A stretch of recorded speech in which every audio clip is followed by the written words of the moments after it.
overall, I feel really comfortable staying here because of IHG's protocols that they've put into place, which is known as IHG Way of Clean.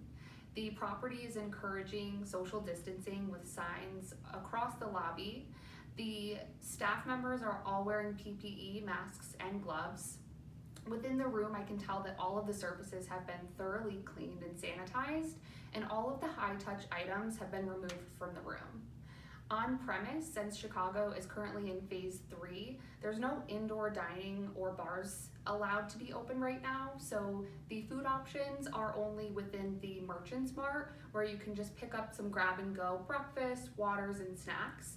But the general manager has recommended some local restaurants that offer outdoor seating, which is allowed right now in Chicago, which I'm really excited to check out.